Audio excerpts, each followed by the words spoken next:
Welcome everybody who has joined in here, and I know we have more that will be coming in the next few minutes.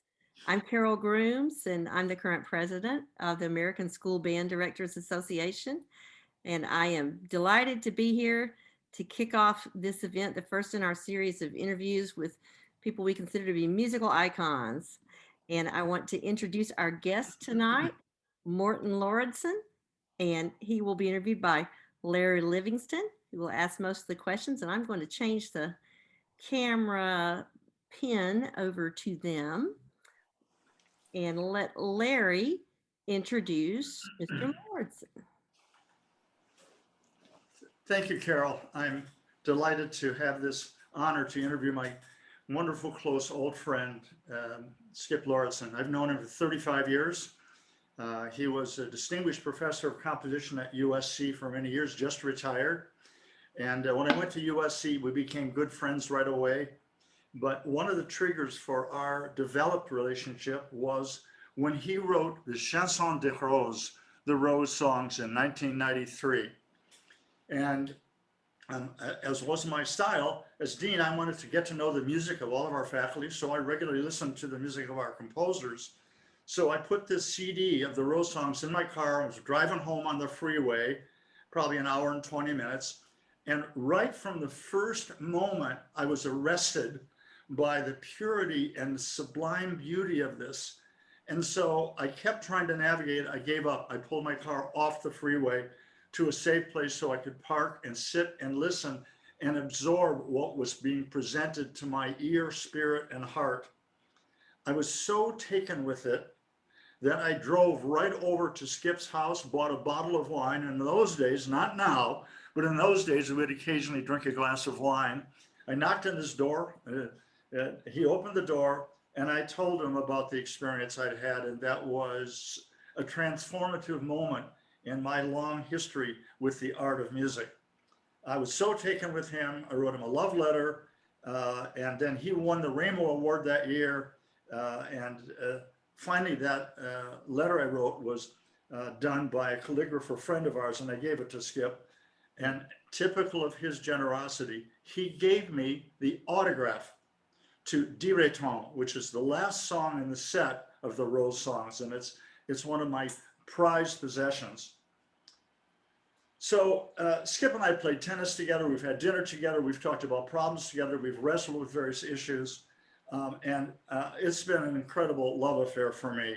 I hired a lot of great faculty when I came to USC. Skip was already there, and he's the best found object I've ever met. And the glory of knowing him has had a halo over me my whole life just because of the privilege of knowing him. He was a distinguished professor of comp at USC from 1990 to 2002, composer in residence with the LA Master Chorale from 94 to 2001, more than 200 CDs, commercial CDs, not vanity CDs, commercial CDs, music's performed all over the world, 5 Grammy nominations, the most frequently performed American choral composer in modern history. In 2006, he was named an American Choral Master by the NEA. In 2007, at the White House by the president, he was given the National Medal of the Arts. He received ASCAP's Foundation's Life and Music Award for his distinguished contribution to the American choral tradition. His works have been transcribed from myriad different ensembles, including, of course, O Magnum Mysterium for concert band. And the documentary done in his life called Shining Light, which is an incredible documentary, I urge all of you to watch because it is a very unique window into the person that this man is, which is one and the same as the art and spirit of his music. So I'm delighted to have Skip as our guest here. And Skip, welcome. It's just a godsend that you are on this planet. Well, thank you, Larry. I appreciate your words very much. And I'm delighted to be here with these wonderful band conductors. You should know, you conductors, that band playing was a very big part of my life.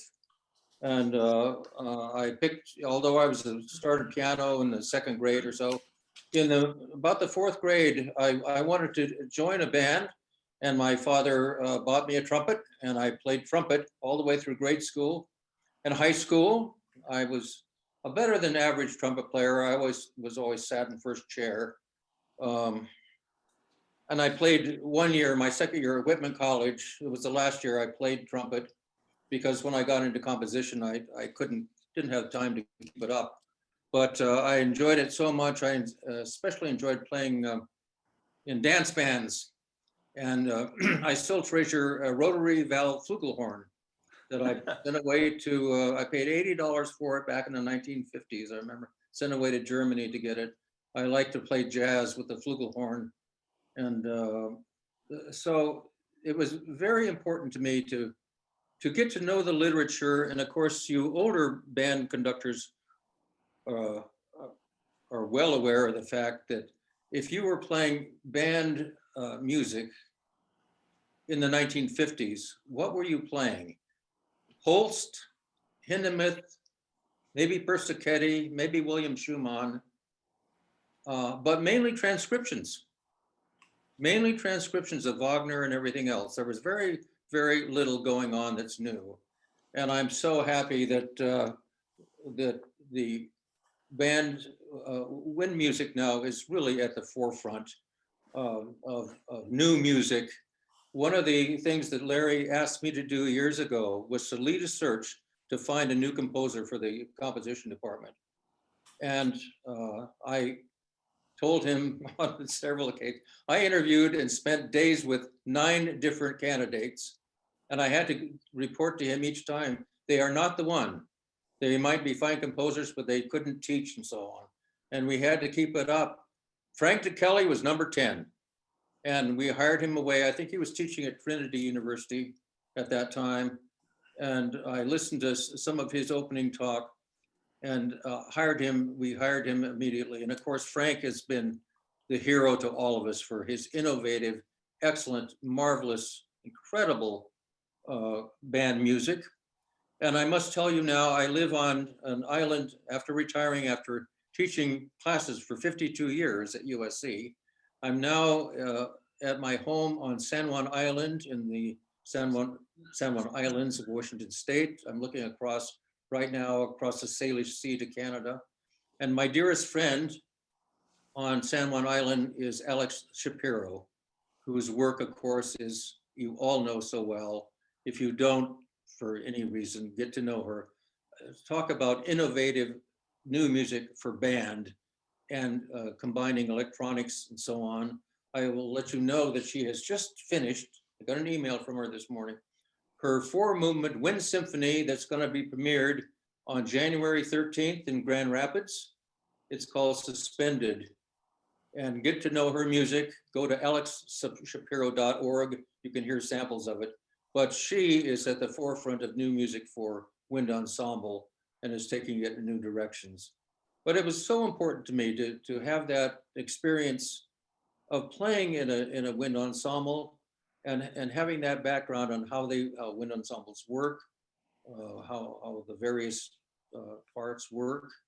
And early on, when I started composing, my very first extended work, we were required to write a sonata for an instrument of our choosing. And I wrote one for trumpet and piano. And it got published by Robert King. It's still in print today by Leduc in Paris. And it was very interesting to me. I thought I was be able to play both parts on the trumpet or the piano. And it got away from me because it's a very sophisticated piece, very, very difficult. And I remember walking outside the School of Music building all those years ago, back in the 60s, and hearing a young man warming up.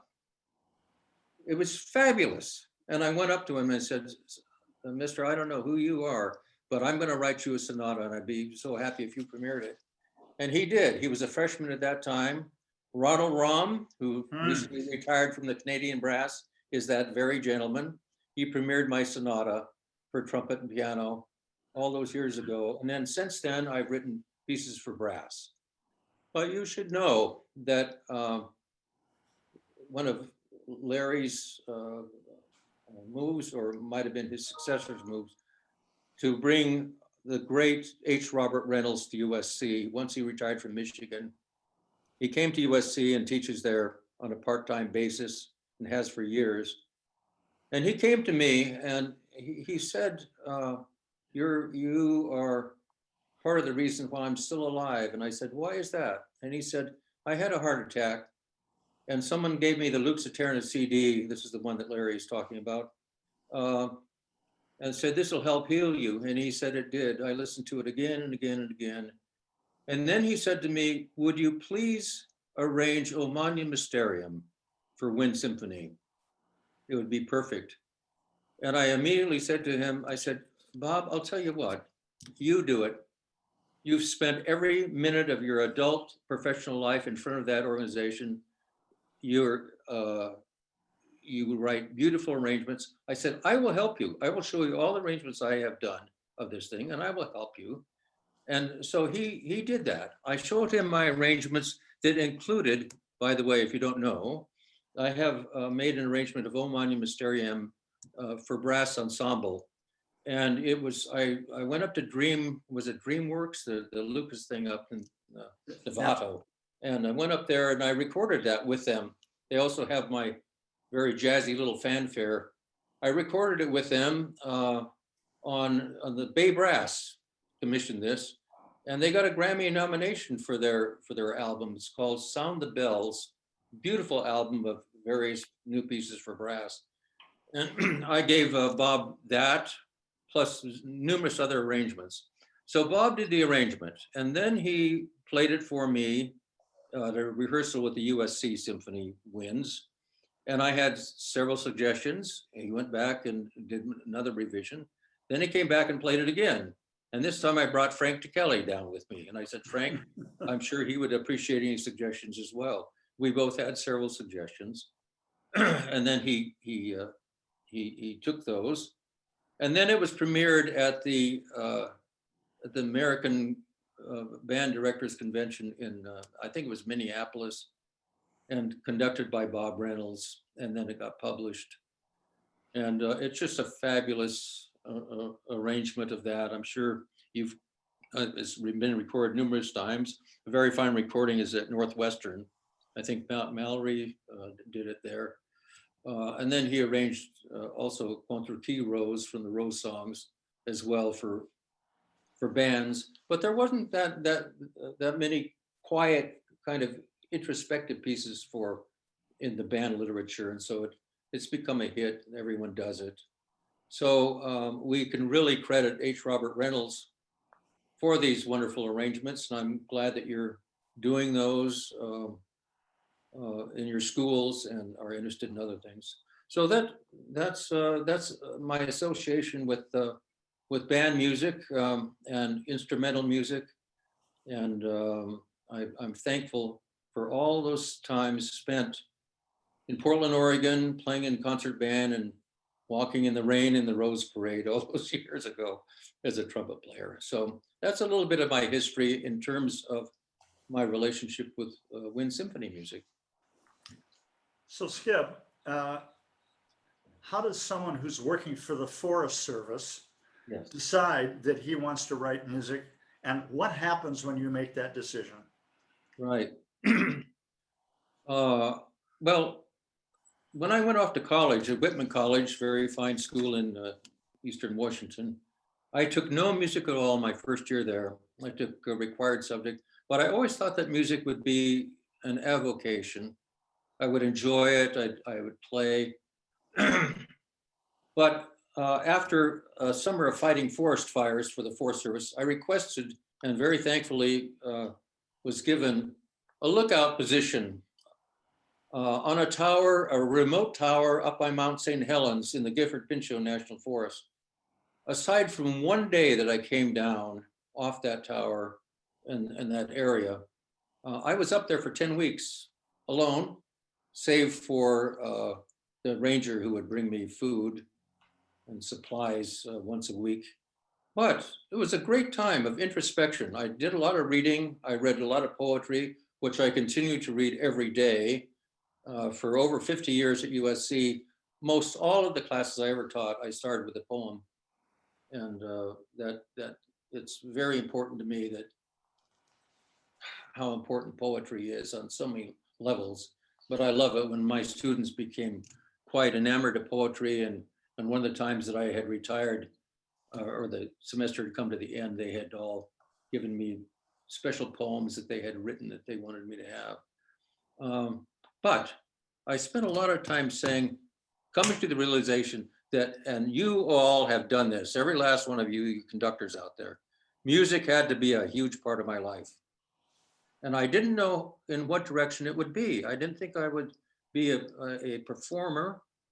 I didn't know, but I simply went back to Whitty. I took every music class I could. And then I thought, you know, if I'm going to go into music, I need to go to a large urban setting where I could hear concerts all the time. And I needed a larger school of music to help me sort it out. I didn't know what direction I was going to go to. Now, one of the things I did when I was at Whitman is I flew down and interviewed at the University of Southern California that so many people had suggested to me. And one of the interviews I had, which was life-changing, was with a composer whose name you should become familiar with because he's got a lot of very fine band music out there. Halsey Stevens, who was head of the composition department at that time at USC. Halsey's Trumpet Sonata is probably the most performed contemporary trumpet sonata around. Very fine composer. I met with Dr. Stevens and I said, you know, I'm coming down here from Whitman College. I don't know what I want to do musically, but I'd like to, the thought of composing is, I'm enamored with the thought, although I haven't composed anything. And he says, look, our composition classes are designed for those people who have already had some background in composition.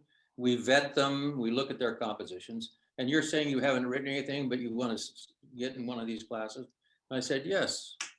And he looked at me for the longest time and he says, let me hear you play the piano. And luckily I had the Brahms E-flat Rhapsody in my fingers at that time, which is a fairly difficult piece. And I played it, at least some of it for him. He fired a bunch of questions. And then he said to me, Mr. Lauridsen, you're coming a long way. I'll tell you what, I'll put you in a beginning composition class as a junior. It's going to take you 3 more years. I'll give you 1 semester to see if you can cut it or not. And I was always thankful, very thankful for that from him. I succeeded him as chair of the composition department later on. And when he got a horrendous case of Parkinson, I gave up 2 years of my life to accede to his request that I go into his studio, find pieces that he had begun when he was healthy and finish it for him in his style. And 2 years early on, when I should have been devoted to my own career, I gave up 2 years of my life. I did his viola concerto, his 4 songs of love and death, his Venite, Exaltimus for choir and brass, and others. He heard them all before he died. I hand copied them all in ink, every last one of them. And he never heard where the seam was, where he ended and I began. It was a way of repaying him for somebody saying, okay, young man, you're as green as they come, but I'm going to give you an opportunity, so take it. And so I came down to USC. I remember as I was getting into my 1953 Buick to drive south, my parents were very upset with me that I was leaving Whitman College. The idea of me going down to Los Angeles to become a, quote, musician, unquote, was not very high on their list.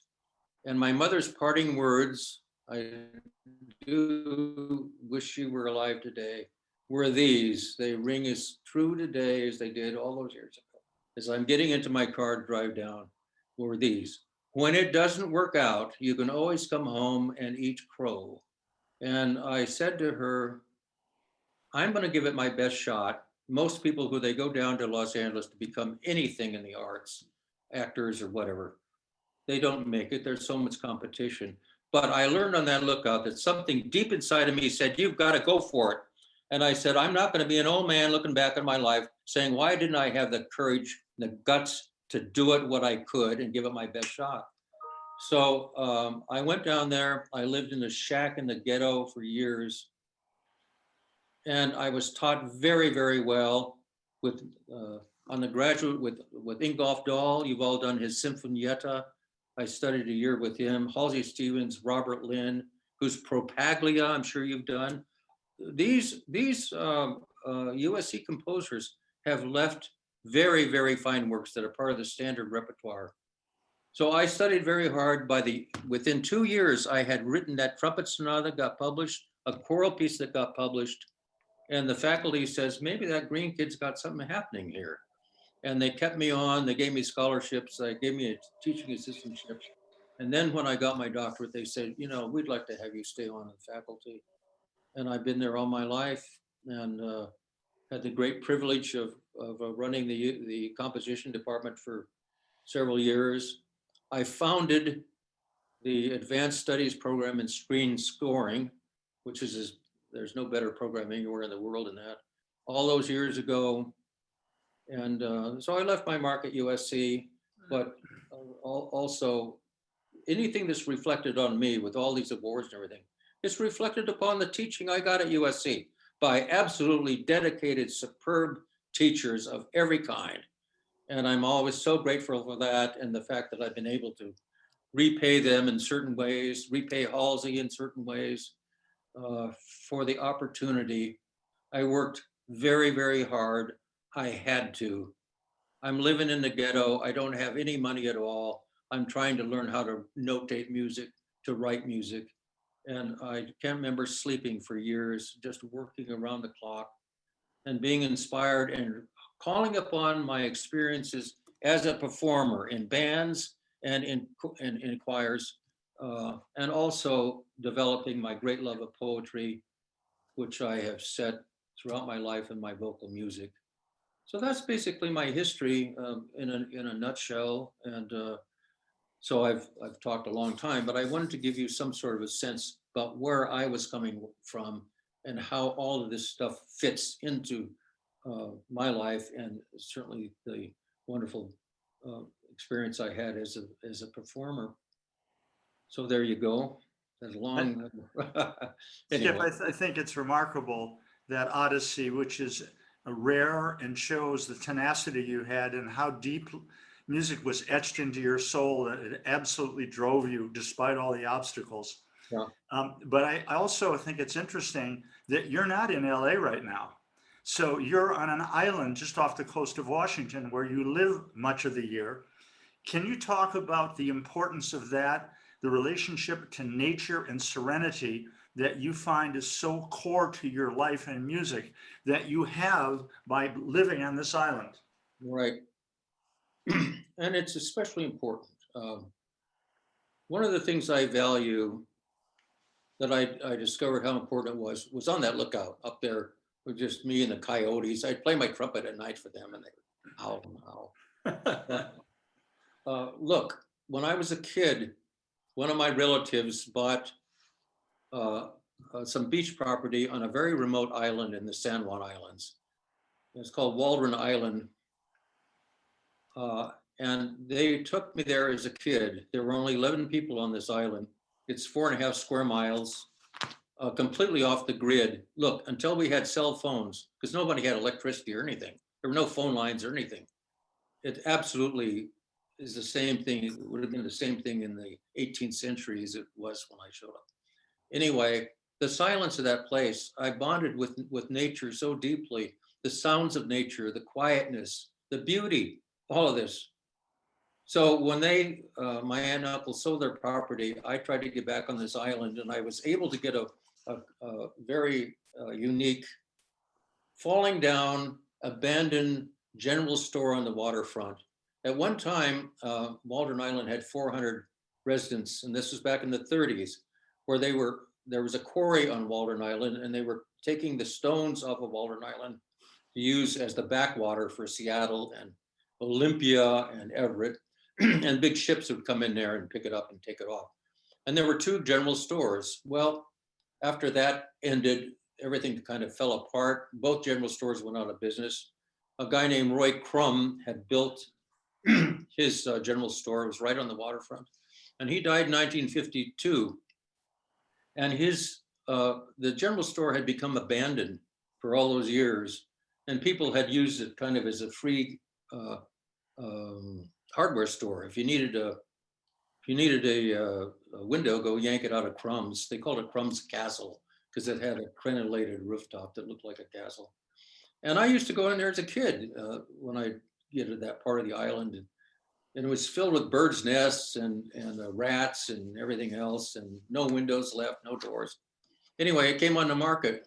It was the only thing on the market that I could get on the waterfront, and it was falling down. No one wanted it. I bought it. I went home and I maxed out all my credit cards and borrowed on life insurance to come up with a down payment. And I moved in there with a $50 piano, spinet piano, that I had put in the back. I'd taken out the back seat of my Volkswagen van, put that thing in from Los Angeles, drove it up, and put it on this island. I actually hired a little ship, a little barge, to take it across the island. And those days I had curtains on the inside of the van. And we almost sank. We were way out there in the water. He says, God, we're just almost sinking. He said, what did you got in there, a piano? And I was only when we hit the beach. I said, look, you want to see something, Fred, is interesting? And I popped open the back, and there was a piano sitting in there. But listen, I moved into Crumbs Castle. There was no front door or anything. I just moved in there with a $50 piano, a golden retriever, some hand tools, a sleeping bag, some basic supplies, and a little Coleman stove. Now listen, over the years, I transformed that worthless, in a way, piece of property into something that I raised 3 kids. They had the Summer of Walden experience. But it was on that $50 piano, with the quietness of the sea and the eagles and the wind and all that. I went down very, very deeply to set these timeless texts of the O Magnum Mysterium about the birth of Christ, and the Lux Aeterna about eternal light shining upon them.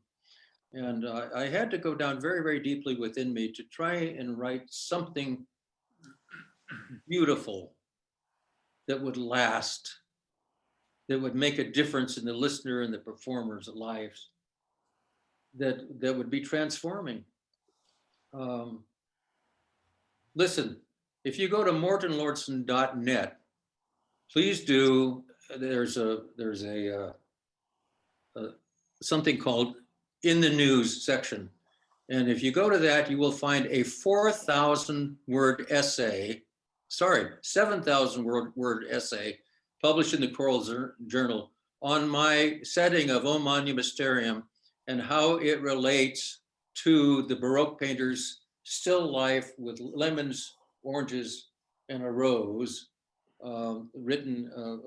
painted in the Renaissance, and how seeing that particular painting in the Norton Simon Museum in Pasadena showed me the pathway as to how to set O Magnum Mysterium to music. Very, very complicated. I worked nearly a year on O Magnum Mysterium to get it right. Certainly 6 months at least to get it right. It was the hardest piece I ever wrote, and explains why in this article. And I finished it off and sent the manuscript to Paul Solomonovich, who was the conductor of the LA Master Chorale at that time, and said, here's your O Magnum Mysterium. And then I wrote the Lux Aeterna and other works in there. But I have found how important silence is to get down deep into yourself. The kids, the younger people these days, they can't leave their cell phones away for 5 seconds, and else they have some sort of a mental collapse, or the computer. Silence is very, very important. There's a book out called the lack of silence a global catastrophe. You have to fight for it these days. Just this last month, a big article came out on the USC paper about how they're getting awards now for being so green and what a quiet campus. You know why there's a quiet campus? Because of me. back in the 80s, I wrote a letter to Steve Sample, president of USC, saying, Stephen, I'm teaching an 8 o'clock theory class, and this morning I was trying to get into the intricacies of Scarlatti's codettas and his transformative endings and the like. And I said, there are two guys outside, both wearing gas masks so they can't breathe, both having ear coverings so they can't hear. They're blowing leaves and what somebody's dog had for dinner last night in the air. And I can't even hear myself talk. Why are these things on the campus? This is a place of learning. It should be a place of solitude. There are people sleeping and studying and making out and doing what all people do at a university. There is no reason why we should have these polluting machines on this campus. There are other things to do. You can get them with electricity that are much softer. So I had a running battle with the university for a year to get rid of these goddamn things, including, we can't do that, Mr. Lauridsen. We don't have the money for these things. So when that came, I said, I'll tell you what, I know that you're a $6 billion university. There are 35,000 students and as many faculty and staff here. And you're saying blowing this stuff around and creating all this pollution is more important to you than the health and safety of that. Here's what's going to happen. I personally will buy every goddamn one of your new electric ones that are quieter next. And then finally, I threatened to resign. And I said, I'm going to go to every paper I know and tell them what you're doing to all of us here with these things. You got 10 days to get rid of these things. On the day before the 10th, I had hand delivered a letter to me saying, guess what? Please don't do this. We have come up with the money. The new generation, the electrical ones, are much better now. And give us 2 more weeks before you start your war. And so it's a quiet campus. And now with the battery powered ones, it's very quiet. You have to fight for these things. You have to fight for silence. And I've been doing that my whole life. And it's because partly you need silence and quietly to get connected with yourself. And people are not getting connected with themselves these days. They are absolutely spur of the moment, dealing with all the things that are hammering at them through every other way. So that's something I'm very strongly about. How can you sit down and contemplate a love poem by Neruda when all hell's breaking loose outside of all sorts of things? You can't. You need to fight for it. So try and find those spaces where you can be alone and thoughtful. Anyway, but that's how important those things are for me. And that's one of the reasons I'm sitting in this place. I'm on 5.5 acres on a private road, looking across the sea. I don't hear a thing except the eagles in the wind out there right now. The eagles just flew over a minute ago. And then I can connect with myself, and I spend so much of my time reading very deep poetry, Rilke, Neruda, and Lorca, and Agee, and all these people, that then I try and set to music that does honor to the poetry, that connects with the poetry in a myriad of different ways. And I need time, and I need silence, and a time to reflect in order to be able to do that.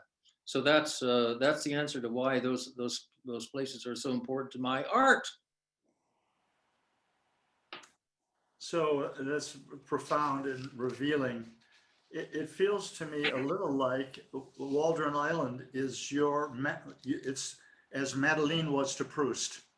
There's something about that sensation that you have of calm and quiet, and that serenity prevails so that you can actually look inside and take the time necessary to unfold and create. Right. So that prompts a question. Would you say that your composing style is like a gestalt, or is it a long, painstaking process? Can you talk about your actual compositional process and also the extent to which the piano is so important to it? Right. It is a long, painstaking process. Look, I have 8 vocal cycles out there, and everyone is different from each other. Look at the difference between the madrigali, which are based upon unrequited love poems from the 16th century in Italian, and they're filled with angst, versus the serenity of the Lux Eterna, versus the rose songs, which are lighter pieces for the most part about roses, written when Rilke was in the last year of his life. He even called them bonbons, but they're very, look at the, for example, look at the ones that you're playing, the contre key rose. What a beautiful poem that is, that we can all relate to. Why is it, Rose, that you're wounding me when all I'm doing is loving you? I'm protecting you from enemies, and yet you hurt me. Now, we've all been in that position. We've all been in relationships where we're doing everything we can and we're not getting anything back. We're being misunderstood. Now, in the setting of that thing, for example, all of the phrases in that are unresolved. All of the non-harmonic tones are unresolved. There's a whole series of questions that are left open. The ending cadence is unresolved. And it's a very, very deep poem. It's actually one of my favorite pieces I've ever written. I reflect back upon that. I had set that piece, and I went up to my composing studio one day and I said, this is an A+ poem, and my setting, even though it's a good one, doesn't match. And I tore it in half and threw it away. All those hours and hours of work. Wow. And I started over again. And I ended up with Contre Key Rose, starting off with that very open fifth and expanding to that umpteen part chord. From summer to autumn, you wound me. Now, it's the same thing with the O Mani Mysterium. You've got to read the thoughts on setting O Mani Mysterium. And I must say at this very point too, so I doesn't get lost in our time constraints and all this kind of stuff. For those of you conducting these pieces, for God's sake, go and hear the original choral versions of these things. And when they require a piano part, listen to the my recordings. I've done many of the piano part on them, but I especially recommend the Dale Warland recording of O Mani Mysterium, the LA Master Chorale's under Grant Gershon's recording that they have posted on their website of O Mani Mysterium at the 25th anniversary of it. Susie Digby has got a great one with her group in London.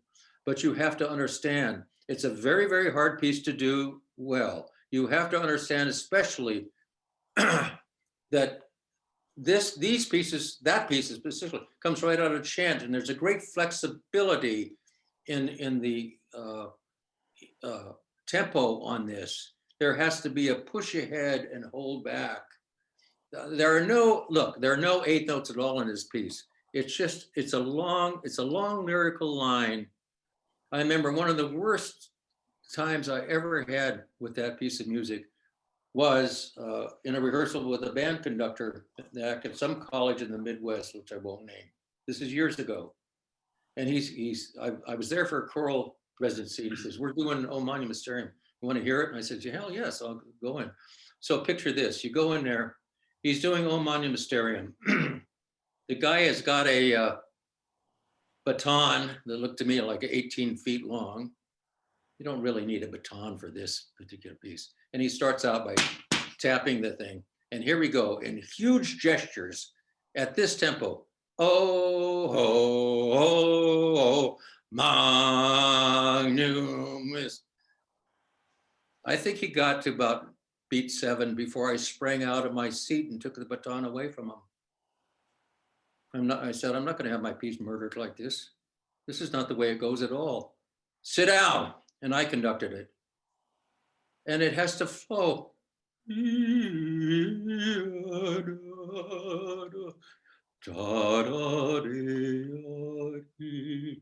I'm looking across the page. It has to flow. It has to breathe. You can't have this straight 8th note, quarter note stuff in it. It just doesn't, it just absolutely ruins it. It wrecks it. And you have to understand that. You have to understand if you're a choral conductor, when you're doing di re tone, that this piece comes out of a French folk song. And the whole thing, a lot of that has roots in the Broadway stage when I'm setting Sure on the Shining Night. You have to understand the genesis of where these things come from to understand the style. I play the introduction to Shining Night different each time. There's an improvisatory quality. It's just free. It's not boom, be da dee da da dum. Not that at all. It's got to breathe. And Bob Reynolds does it so well with that thing. They said to me that when he conducted the Old Monument Mysterium at that point, where you hit the very high G on the Alleluia, he goes, Hallelujah. And he just left his hands up in the air and the band kept on going on after that. Oh, God. So every time I write a piece of music, I heavily research everything I can about the poetry, the poet. When I'm setting Lorca, abstract pieces about Lorca, about time and night, that's a very, very different approach than when I'm setting Nata Lux from the Lux Eterna. So they're all different. Look at the Sure on the Shining, the Midwinter songs on poems by Robert Graves. You have to get really into this thing, you have to understand that these 5 poems, which I chose from random sources, all about winter on one level, but it also has to deal with his relationship with the 2 women in his life. He'd just been dumped by Laura Whiting, his longtime mistress.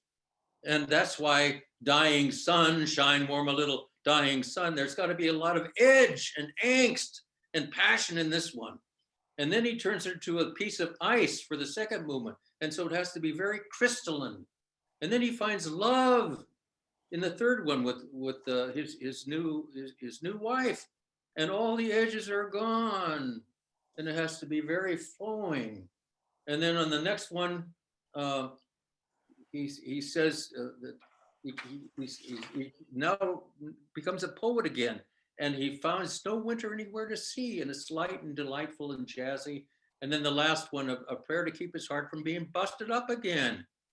And that's reflected. So it's so important for you conductors as you're going. You get into this, you get into the text, you get into the music, you listen to the choral version, you have your students listen to the choral version of these things, and then that gives you a good basis for beginning. And then if you get into Rilke. What a life he had. What an amazing life he had. And the last 2 years of his life, he's secreted in a little chateau in Mouzot, Switzerland. And he writes nothing but French poetries. They poured out of him.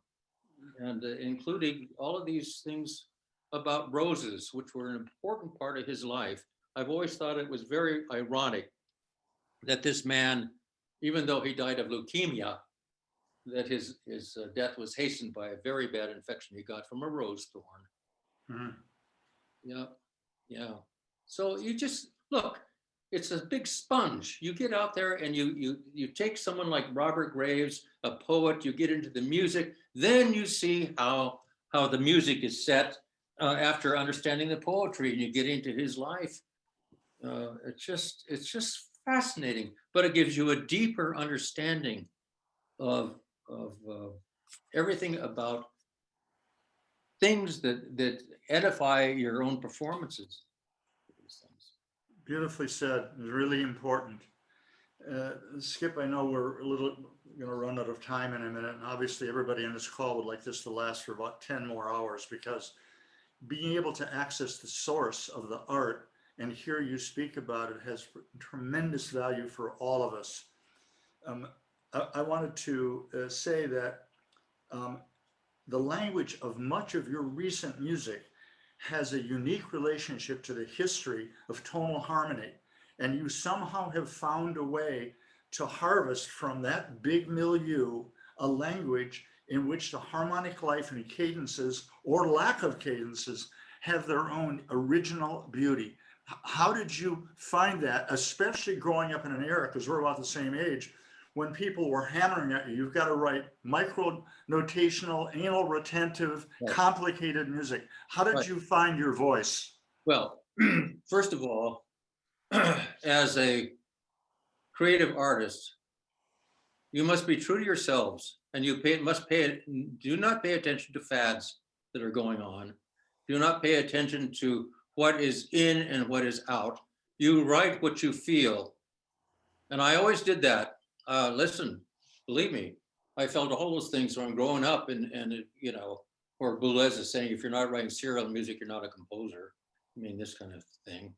I was constantly being hammered by things like that. I ignored it all. You have to. You have to be true to yourself and believe in yourself. I simply worked very diligently to make my music stand up to analysis, stand up to all this performance standards. And I believed in all, look, the people I studied with were great composers. Ingolf Dahl and all that, great contrapuntalists, understood history, all of that. Read Halsey Stevens' book on Bartok, the very first one, 1953. He went out and learned Hungarian so he can go to the primary sources. They were all scholars. I simply, look, things that influenced me always were those composers that were able to take a lyric line and make it memorable. And I found that in a couple of main sources, in the beautiful vocal lines that one finds in the great composers such as Bach and Brahms and others like that, Verdi or Palestrina, you name it. And also a genre that I love to this very, very day, of the great Broadway stage. I love this music. This is music that's timeless. It's quintessential American music. I go to Doylestown, Pennsylvania many times for concerts of my music there. And I stay at Oscar Hammerstein's farm. I stay at the King and I room. And they have his typewriter around all that. And you walk around that place and you could hear "Younger Than Springtime Are You," or "This Nearly Was Mine," or "Oh, What a Beautiful Morning," or all these kind of things. The combination of lyrics and lines that these great songwriters from the Broadway stage have left us is something that has inspired me deeply. And I'll tell you, when I got the Lifetime Achievement from ASCAP a few years ago, it's one of the high points of my life, because these were my heroes growing up. And I have striven to write music that makes a dent, that makes a difference to the listener, to the performers, and that is on the very best poetry that I can find. Look at the poets I have set. If you want to do love, go to Neruda. When I die, I want your hands upon my eyes. I want to feel their gentleness and their freshness one more time.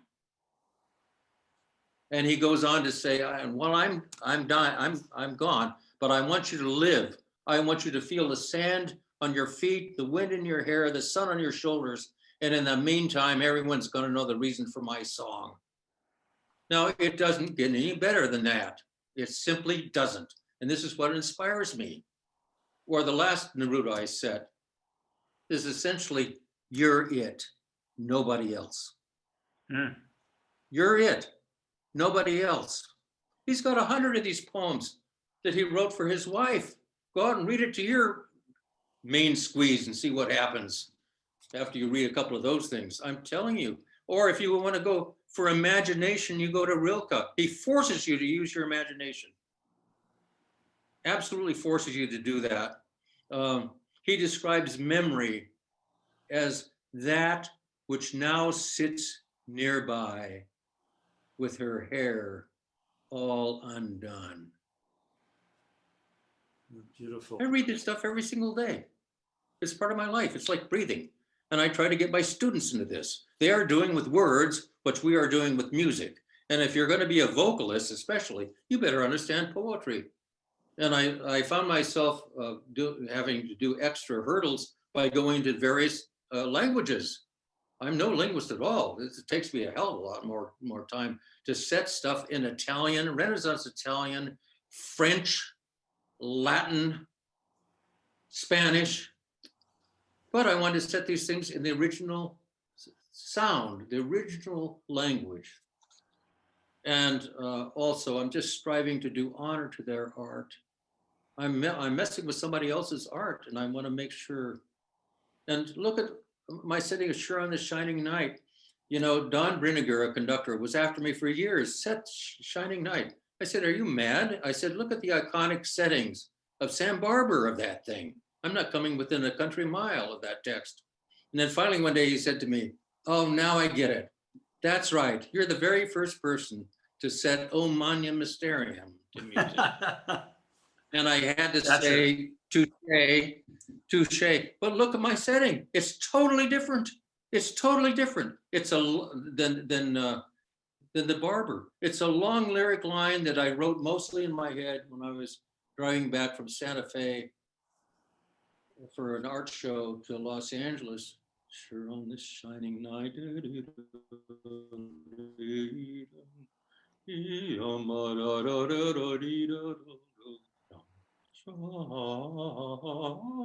And so on. It's a long lyric line. Well, I like doing that stuff. Skip, I'm sorry to interrupt, but I would be remiss in my duty here if I didn't ask a really core question. Are you open to the possibility of further transcriptions of some of your wonderful works that presently don't exist for band? Are you open to that idea? Is that an idea that of course it depends a lot on how it's done and so on, but just the idea, because there are a lot of directors out there are going, I want more Lauridsen. Yeah, the answer is no, unless I do it myself or maybe Bob does it. I get requests almost every week to do something for orchestra or band or something like that. I just like to retain complete control of these things. Of course. I worked with Bob on this. I worked with somebody else that did a string arrangement of old Magnums for school orchestra. I do that, but the answer is no. My publisher doesn't allow it. I just like to retain control over all of that stuff. I think I might have misstated the question. I think that the interest is, would you be open to making transcriptions? In other words, what they're looking at is to try to have a chance for their students to have. It's a possibility. It's a possibility. Yeah. At this point in my life, I have, I'm 78. I just finished a large piece to inaugurate a concert hall at a college back east. And that's going to be coming soon. So a lot of it, I've been dealing with some other issues as well here. But yeah, I'll leave it open and leave it open because I do love it. I love to hear a good performance of the band version of that. I love to hear a good performance of the choral version of O Magnum Mysterium or that. And there are not a whole lot of them because a lot of conductors don't really understand what they come from. You have to understand the genre and to read. Look, notation is a very, very it leaves a lot to be desired. And I write as much as I possibly can in there in terms of tempo and retardandos and pullback and all this kind of stuff. To give the conductor as much possibility. Now, I know I've been talking all this time, but these are things that are important to me. I know that there are questions out there. I have as much time as you're willing to do to take questions from these wonderful band people who are doing such a great job. My God, you're influencing so many people, like a young Morten Lauridsen, who's there as a student learning and being inspired and learning so much about the literature and just how much music has enhanced my life at every stage.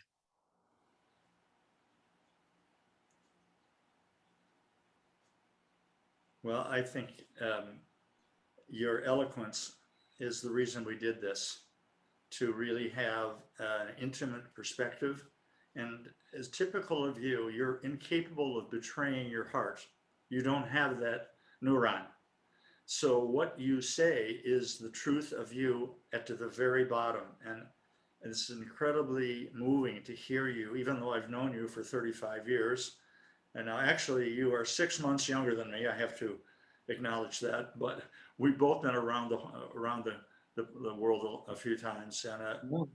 just listening to you talk about art, serenity, why quiet is important, why everything beautiful in life comes from quiet, and how that aspect in modern life has been largely wrested from the culture by the pummeling of everybody with technology, etc. And you're right about the cell phone issue. Absolutely. This, Yeah. take a moment to spend time with nature. I'm telling all of my students, you have to be connected to nature because everything in music at its essence is from nature. It's not invented from some kind of intellectual expedition. It's from what's already out there. Yes, and how many composers, look, Brahms goes off to a lake to write. Mahler goes off to a lake to write. We have to be around water too. Water is very, very important to me, to be around water. It's very much alive. It's the essence from which we all came.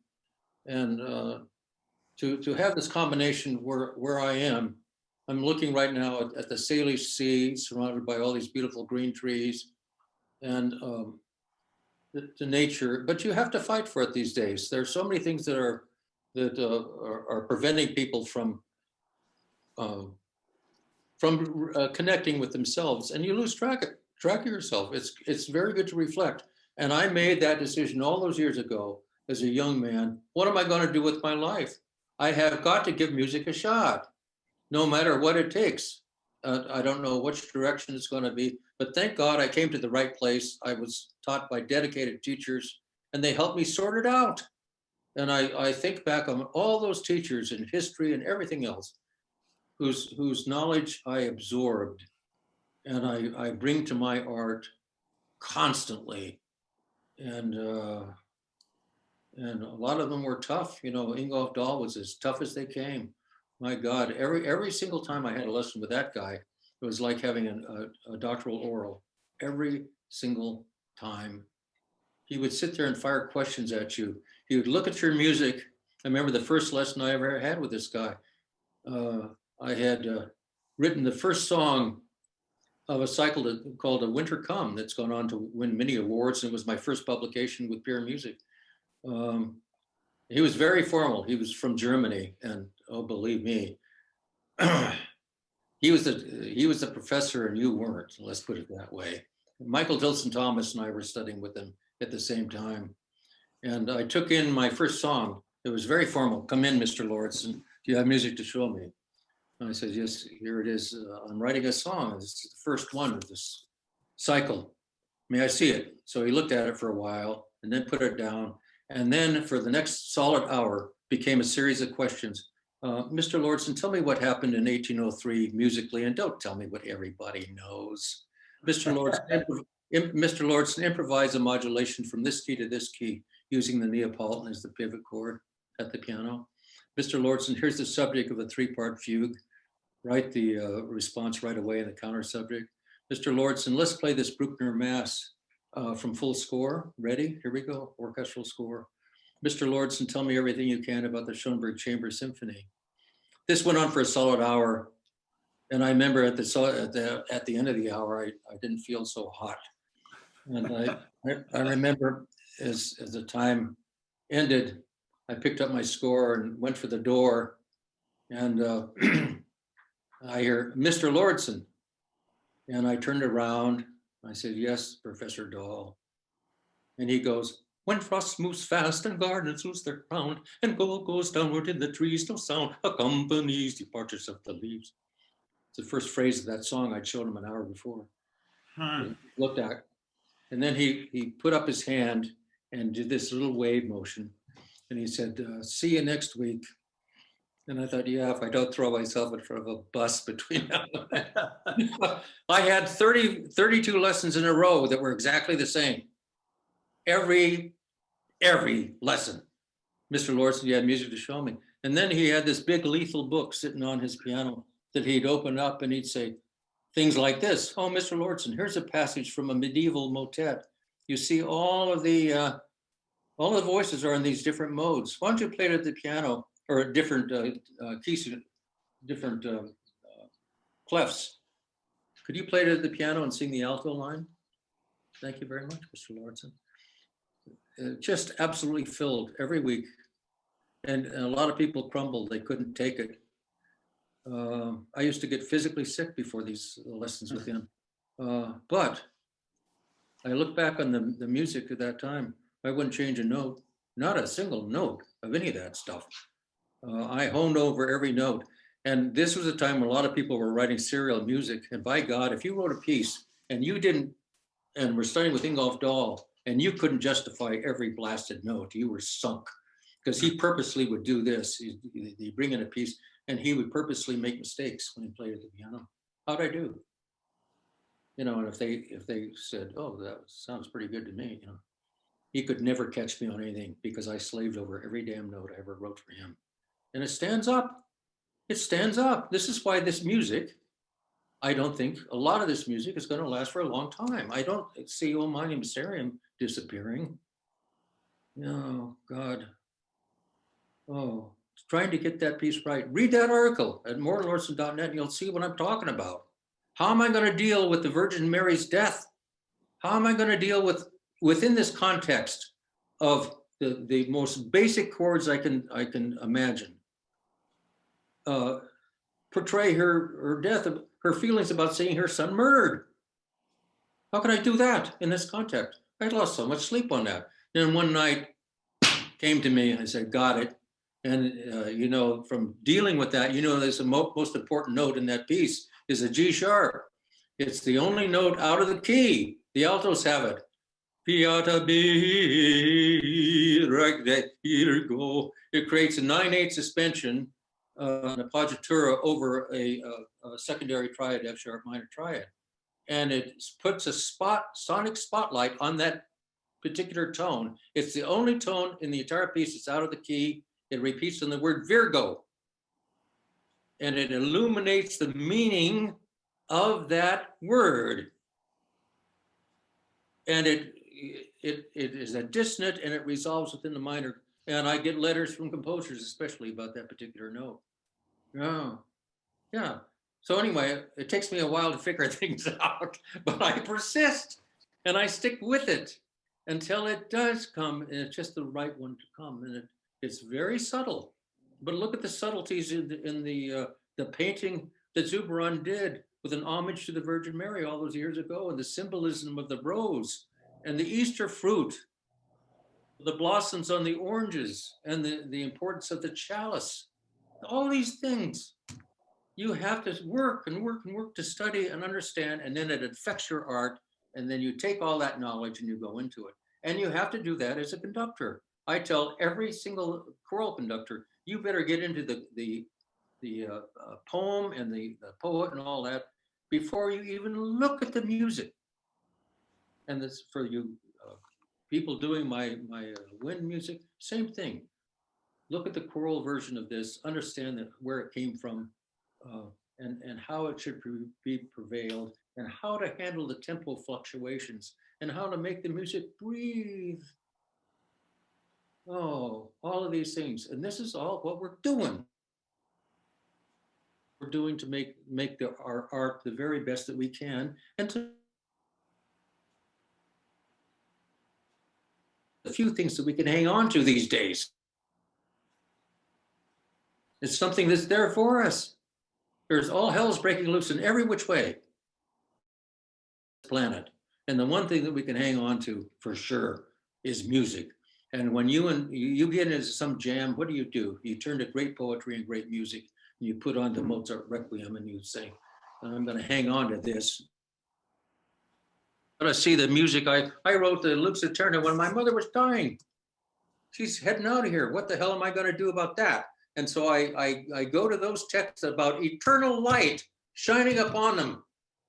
And that's, I chose 5 different movements, or 5 different places in the Latin liturgy, all reflected about light, eternal light, every one of those movements. And I hung on to that while my mother is on her way out of here. And it brought me great soul. You ought to see the mail I get on that piece. And it's always the same. I get letters, people explaining the god-awful patch they're going through, and they're hanging on to the lux aeterna. One guy wrote and said, it's the rock in my sea of grief, and I get onto that thing every day. Well, I was doing it when I wrote the piece. I wanted to write a very, very beautiful piece about illumination of all kinds, be it spiritual, intellectual, artistic. Illumination, light, eternal light, something we can hang on. Rough patch. And thankfully, it's affected a lot of people.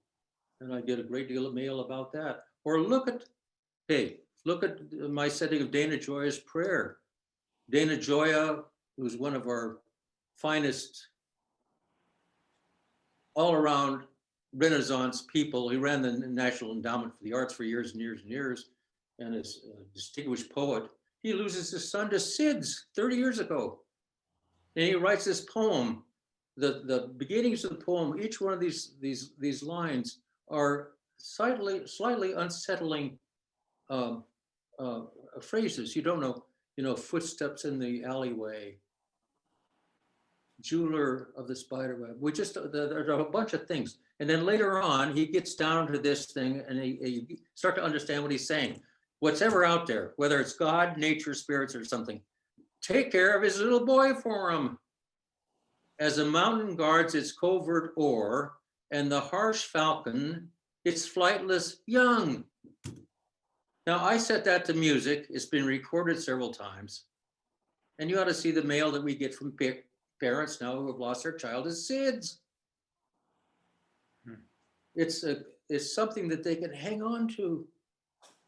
One guy wrote and said, you know what? I exist because my older sister died of SIDS. And my parents have never let me forget that. And he said, now I read the poem, I heard your setting of this. And he said, all of a sudden, I'm thinking, it's my sister that's saying these words. And she's setting me free. And it's made a difference. This is what we do in our art. All you great people who have devoted your life to your great love of music and are changing the lives of all of your students and your audiences. Thank God for you. I salute you. It's, this has been a monologue on my part, but these are things that are on my mind. And there are things for you to think about, a little bit about my background and how the music comes together. Go to mortenlauridsen.net. There's all sorts of stuff there that I think you'll find interesting. Go read poetry. Go get your Neruda and your Rilke. It's just, life is short and you just have to grasp all these kind of things. And then you get to impart this to your students. Yes. Skip, this is, as I knew it would be, so core to what everybody is thinking about, and not just music, but about the art of being alive. And realizing, as you are a great exemplar, life is not something that happens to you, it's something you perform. You are the actor in the theater itself, and how you use the time every day, and you are a model of that, is the crescendo that leads to the best that you're going to be. So I think we have to stop because we have a little time thing. I'm also getting some, I don't know if everybody else is, but I'm getting some internet stuff. But on behalf of everybody on this call, Skip, I can't thank you enough. I've known you all these years, and now I feel still another level of Lauridsen. And it's not just magical. You are the mystery itself. It is actually the unknowable that you represent. And I think that's the core of why people, not just music experts, but nurses and bus drivers and lawyers and janitors, are drawn to your music because you're willing to wrestle with the unknowable. And in that, the whole magic of being a human being is written in the stars. And that's where your music comes from. It's like dictation from some other.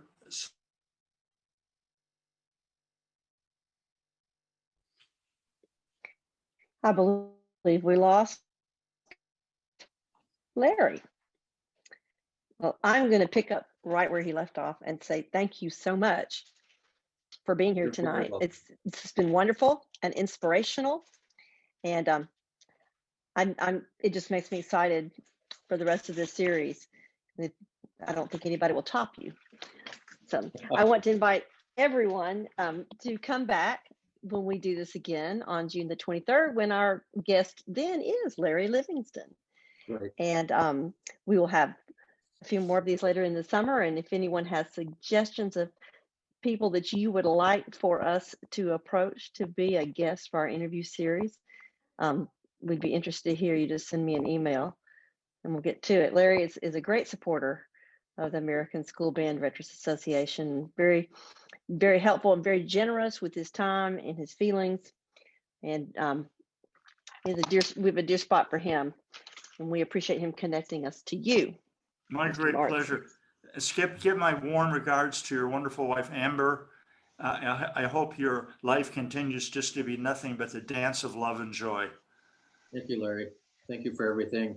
And blessings to all our listeners here, our great band conductors. Thank you. Thank you, everybody. Thank you. Good night, everyone. Be well, Skip. All right. Thank you.